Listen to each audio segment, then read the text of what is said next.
This is Sports Takes with Nate Skates. No spin, just straight sports. So, college baseball gets underway this week. On this episode, I want to talk about the state of college baseball. What keeps the sport from being as popular as other sports like college football, college basketball, and Major League Baseball? And what can be done about it? What can we do to expand the reach of college baseball? I'll also give a preview of Georgia's season. And later in the show, I'll talk the Atlanta Braves, some news including how failure to learn from last year's mistakes and a wave of injuries already could land the Braves in a similar situation to last season. So today's an all baseball show. We'll talk about all of that here today. So as college baseball gets started this week, I want to briefly address a question. Why is college baseball so much less popular than either Major League Baseball or other college sports, particularly college football and college basketball? There isn't one quick answer to this question, but there are several things that are holding college baseball back from being a more widely watched sport. First off is just simply the sport. Baseball has struggled to compete with sports like football for the American attention. Baseball is often a lot more slower pace, more deliberate, less high-octane action, and with people's attention spans growing shorter and shorter, you can barely get people to watch a short, much less a full baseball game. Part of that is unavoidable for baseball. It's just the nature of the game. However, other aspects could be avoidable. Major League Baseball has really halted its reported decline, protracted decline over the course of several years by implementing changes that brought more fun and quicker pacing to the games.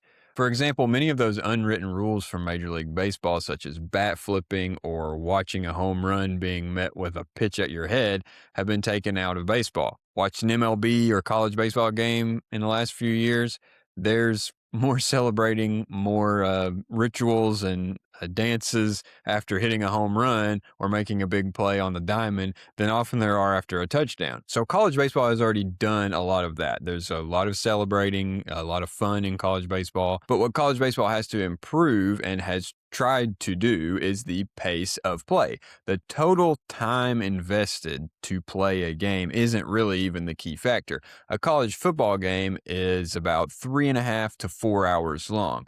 College baseball games average 3 hours to 3 hours and 15 minutes usually, but a 4-hour college baseball game feels a lot longer than a 4-hour college football game.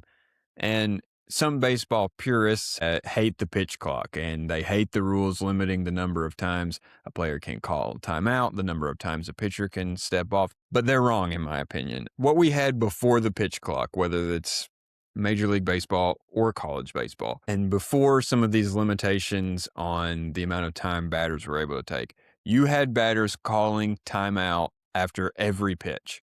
They were readjusting their gloves 3 times each after every pitch. They were going through their ritual after every single pitch, taking a timeout, stepping out of the box, readjusting all their equipment. We had pitchers stepping off multiple times, throwing over to first 4 or 5 times before they throw another pitch. And you also just had pitchers who were taking entirely too long to throw the ball, trying to disrupt the rhythm of the hitter. That isn't enjoyable to watch. Sorry, I don't want to watch guys redo their gloves 12 different times each at bat. That's not an enjoyable thing to watch. That not only makes the full game time longer, it also interrupts the action. It slows the pace of the game. After making these changes, the MLB's game times have dropped dramatically.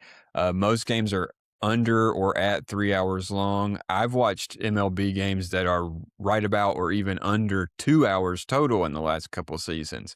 That has been a win for Major League Baseball. MLB's popularity has really rebounded since making these changes. College baseball has tried to make some similar changes. They had a pitch clock previously that was not really enforced. Here in the last couple years, college baseball has re-implemented the pitch clock and is trying to be more strict with the enforcement. But college baseball really needs to strictly adhere to that rule because currently college baseball still takes significantly longer than an MLB game. And it's not just pitch clocks or timeouts. College baseball has far too many stoppages of play. I have hardly watched a Georgia baseball game in the last few years that didn't have numerous stoppages for review that often take several minutes. And it's not only just that, but sometimes it's never communicated to the fan. It's may not even be communicated to the announcers, who a lot of times in college baseball are not even at the stadium, what is being reviewed. You may sit there for 10 minutes and have no clue what's happening. That's not enjoyable for the fan to just sit there watching umpires look at a monitor and having no idea what we're even looking at. And no game typifies this better than the 2024 Georgia-Mississippi State game in Starkville. Mississippi State catcher Johnny Long had, as Dave Neal described it, an out-of-body experience and just lost it after tagging out Georgia's Dylan Carter at home plate. Long kept getting on top of Carter, yelling at him, kneeing him in the ribs. It was a really weird situation to watch. So that should have been an immediate ejection for Long and later a suspension, and that'd be the end of the deal. However, benches ended up clearing, and the SEC chose to stop the whole game, conduct a 30-minute review, and 11 players were suspended. It was really absurd. I mean, you had a full stoppage of the game for 30 minutes trying to watch every single player on the field. And really, that was a situation where only one guy should have been suspended. There shouldn't have been any long review coming down from the SEC. So college baseball has got to cut out some of these reviews, and college basketball has been dealing with this too. There's far too many stoppages of play, way too much going to the monitor. And so that isn't really a baseball only problem with review, but college baseball to me does it worse than anybody else over the last few years. It's really made it hard to watch a game because so frequently you are stopping the game to look at the monitor. Now, this is an issue not about the product. College baseball is rarely ever on TV. You have to have ESPN Plus or some type of subscription like that to hardly ever see any of the games, even games on delay. So trying to catch your favorite team live, college baseball, is extremely difficult. I mean, even if your favorite team is ranked, you're hardly ever going to be on TV. You can probably count on one hand how many times in a season Georgia is on SEC network. That's not to mention ESPN, certainly not a network station like ABC.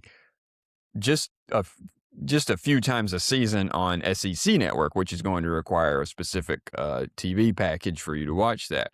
And this is a two-sided coin. College baseball isn't as popular as some other sports, so it isn't televised as much. But it isn't as popular partially because it isn't televised as much. So these are some struggles that college baseball is facing that are kind of stymieing its growth. So going forward this season, the way that I would say that college baseball can improve its popularity is going to be increasing the pace of play, speeding things up, cutting down on reviews, and definitely trying to make baseball more accessible for the fan. Now, getting into this season, there are some numbers about the SEC I want to point out. There are multiple polls for college baseball, but if you look at Baseball America, 3 of the top 5 teams in their poll are from the SEC. 6 of the top 10 are SEC teams, and 11 of the top 25 are all from the SEC. And that's with good reason. SEC teams have been dominant, really, in college baseball over the last 20 years. 11 of the last 17 seasons, an SEC team has won the national championship. An SEC team has won 6 national championships in a row. Now, those have been a wide array of teams. You've had LSU, you've had Tennessee, Vanderbilt, Ole Miss, Mississippi State. But a team from the SEC has won 6 national championships in a row and 11 out of 17. In 5 of those 17 series, both teams were from the SEC. So it's hard to get much more dominant than that. However, it's more than just the national championship game. Since 2008, the SEC has had at least 2 teams in the College World Series all but 1 year. Since 2015, the conference has had at least 3 teams in the College World Series 8 out of 10 times. So when you're putting that big a percentage of the field from one conference and earning spots in the College World Series, that goes to show that the teams in that league are playing at an extremely high level. So starting in 2017, we'll just start from there. 2017, there were 3 SEC teams in the College World Series. 2018, there were 3. 2019, there were 4. 2021, there was 3. Obviously, we had the COVID canceled season in 2020. 2022, there were 4 SEC teams in the College World Series. 2023, there were 3. 2024, there were 4. And in 2025, there were 2. That is a truly remarkable run by teams from the SEC in college baseball. There's one team that has not really been much of a part of that run, and that has been Georgia. Georgia's only trip to the College World Series during that time was 2008, where the Dogs lost to Fresno State in the national championship game. Georgia has had many good seasons in the last several years, but even though they have been a top 8 regional seed in the tournament a few times and hosted regionals, they have only made it to the second round once. In 2018, Georgia lost to Duke at home twice in one day to be eliminated from the tournament in Athens. In 2019, they lost to Florida State twice. 2020, Georgia had a top 5 team that was 15-3 until COVID canceled the season. That was a team that I got to wonder, especially with the pitching Georgia had that year, whether that could have been a College World Series, maybe even national championship team. We'll never know. 2021, down year for Georgia. 2022, Georgia made the tournament, eliminated in the first round. 2023 had another down year, missed the tournament. Head coach Scott Strickland was fired after that season.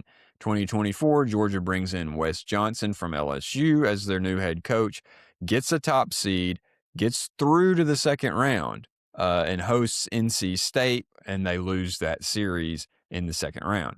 2025 got a top seed again and lost at home in the first round and were eliminated. So the thing to wonder is, will Georgia finally get past this second round problem this season? Baseball America ranks Georgia as the number 6 team in the country. Other ranking systems have them in lower spots. So Wes Johnson has the best record of any Georgia head coach through his first 2 seasons. He's done a fantastic job. Georgia's roster this year is mainly older guys. I talked about this with Indiana in football. That seems to be the way that the sport is moving now, particularly with the transfer portal and the amount of money that these guys are making from the day they sign as freshmen.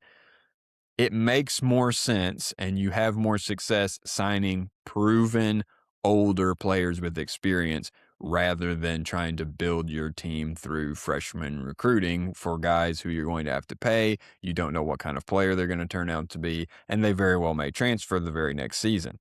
So Georgia and Wes Johnson look like they're kind of trying to build their team through the transfer portal, brought in a lot of guys from other teams. Some of them are smaller schools, but who have had great success. So I'm not even going to try to guess what Georgia's success is going to be this year. We're just going to have to look at the team as they go forward. I don't know what Georgia's going to be. I don't think anybody really knows what Georgia or any team is going to be with the way that the transfer portal is.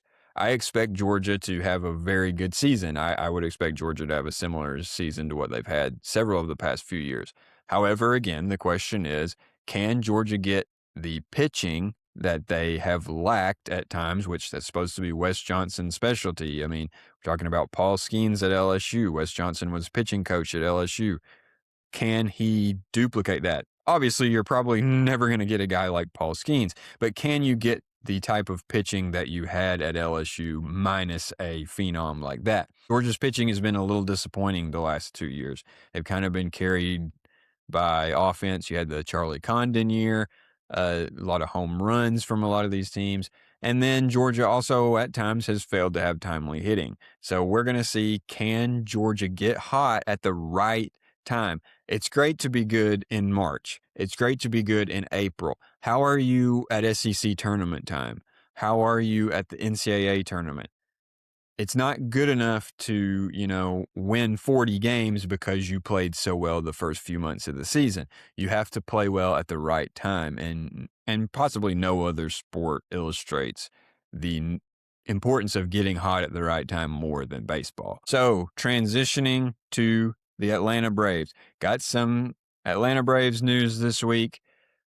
And before we talk about that, going into last season, I thought the Braves were being really unwise in not going out and getting some more starting pitchers.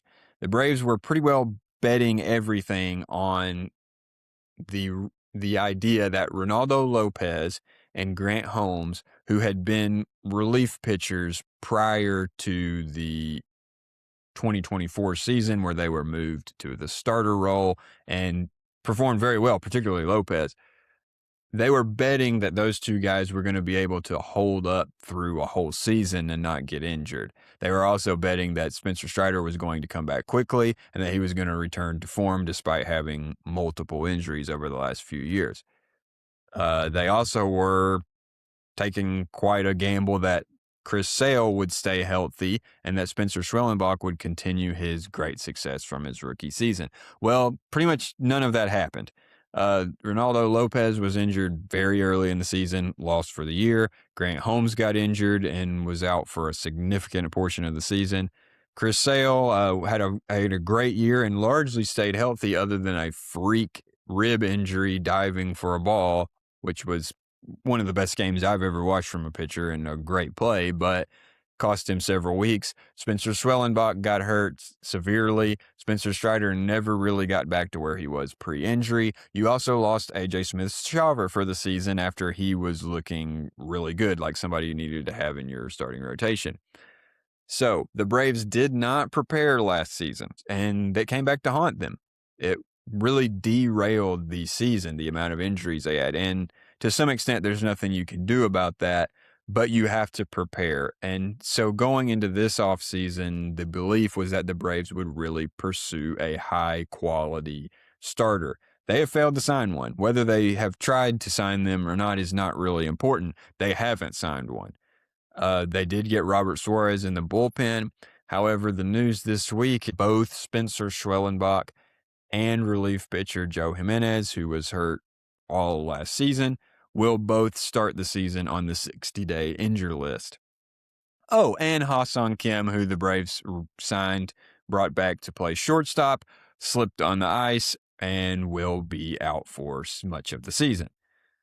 So, the Braves have to find a starting pitcher. Every team goes through a lot of pitchers right now. Pitching injuries, I don't think we've ever seen pitching injuries at the clip that we're seeing them now. Ask the Dodgers last season. I mean, have basically the whole pitching staff out at one point. The Braves went through how many different starting pitchers last year? Not a single one of the starters made it through the whole season. Every single starter was injured. Like I said, guys you brought up to be starters to replace those starters got injured.